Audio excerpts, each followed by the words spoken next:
Or was it second guessing, overthinking, changing right to wrong, being a little nervous, freaking out a little bit, a little stressed because, hey, this is you want to do well to give you opportunity or a chance to give yourself a green thumb for the exam.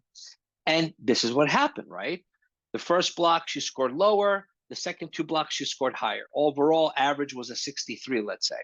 So when someone reaches out to me, whether it's one of you guys and girls doctors here who are you're part of my team, or people out, on social media who want advice, but I don't have time to answer everyone, obviously. I want you to understand, because you scored, let's say 63, for example, it doesn't mean you score 63 in the actual test. You probably would have scored higher, and I'll explain why. In this situation, when you did the first block, for example, she was able to see the percentage of the score.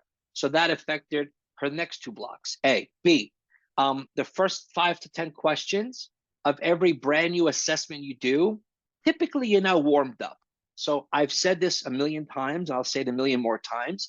You have to set up a warm-up or a stretch block, meaning create 10 to 15 questions in your preferred QBank, AMBOSS, UWorld, whatever you want, and say, okay, before I start any of my blocks that I'm going to practice with, the first block that I'm going to do before that, I will do my stretch block. That's it.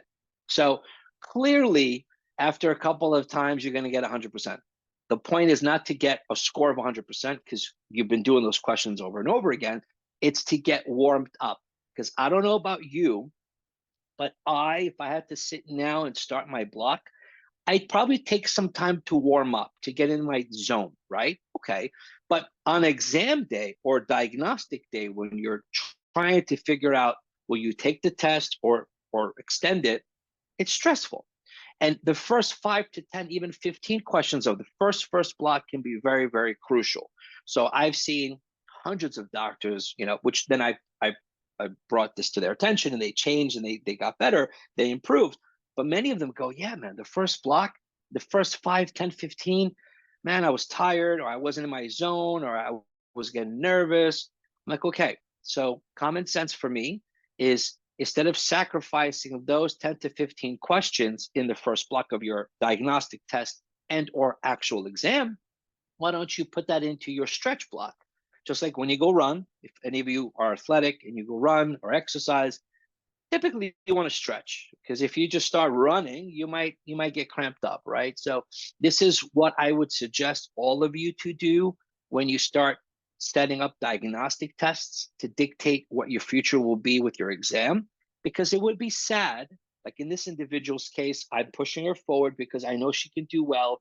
Typically, someone cannot score over 70% on a 120 accidentally. They usually know what they're doing, right?